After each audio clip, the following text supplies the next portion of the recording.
Hello everyone, I'm Massimo Mele. Welcome to my home kitchen once again. So today I'm really excited to show you another family Italian classic. This is Genovese, aka white bolognese. We have onions, lots of onions. We have beef shin, you can get this from your butcher already chopped. We have pork belly, which I've just chopped up. We also have some celery, which is from my garden. Some pancetta, just smoked pancetta, really beautiful flavour. Carrots, also from my garden.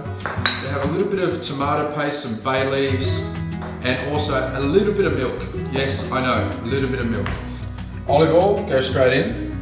We're going to put our pancetta in there. And that'll start to kind of break down. We're going to start with the pork belly. Straight in there like that. It's really important that you caramelise the meat to seal all those juices inside. Now we're going to go with our beef shin. Straight in there like that. And this is the part where you want to not forget about it. You want to stay close. You want to keep it moving. So I've got this on pretty high. It's on about 14 on the induction top. And I can see that pork belly. See that in there? That pork belly is really starting to caramelise. Use a slotted spoon to take it out. Add the remaining olive oil straight in there like that. We're going to go straight in with our onions. Try not to burn the bottom. Okay. Now we're going to go in with the celery and the carrot. Let that cook for like 5-6 minutes. As soon as they're softened, we're going to put the meat back in the sauce. Give it a couple of minutes for those juices that were with the meat to kind of evaporate a little bit. And then we'll add the tomato paste. So straight in there like that.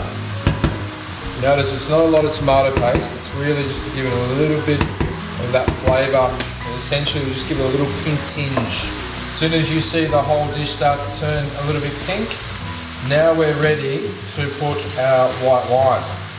Straight in there like that. Need to cook this until all the liquid has disappeared from the bottom of the pot. So I'm going to turn this right down. So if you're using induction at home, I turn this down to 3. Now what I'm going to do is just add a little bit of milk, put the lid on, and leave it on the stove. It'll take a couple of hours. So, welcome back. On here I've got my water, which is boiling. We're going to put salt in the water. Good amount of salt. So you can see there, it's a couple of really good pinches. For this recipe, I'd say 400 grams of dried pasta. Right in there.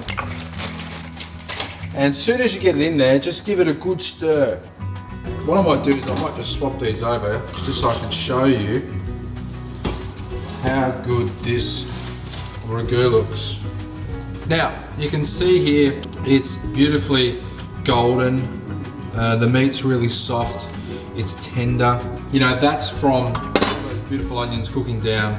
I'm just gonna get the pasta and we go straight into the sauce. Just kind of mix it around. Start to get all that in there. Now, add a little bit of water in there now.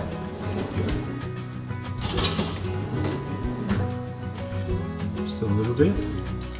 I've added a couple of scoops. Now that'll be probably enough to really get that pasta to that final cook stage. Another couple of minutes. I'll put a timer on. Love the timer on the induction. What I've got here is just some fresh parsley and some oregano from the garden. Parmesan, good Parmigiano. Please don't buy mediocre stuff. It tastes really, really salty. Just one slice, just fine strips. I'm going to go in with the parsley and a little bit of oregano, and then just a little bit of Parmigiano goes in, just a little bit of that end of that olive oil. What I'm going to do now is plate up. So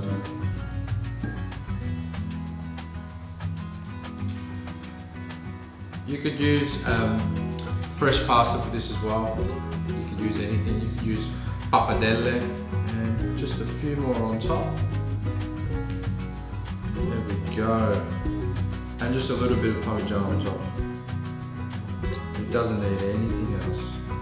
So I'm going to get a little bit of... That is absolutely delicious. If you make this at home and you don't like it, we've got problems, because this is a beautiful, beautiful dish. Thank you for watching. See you next time.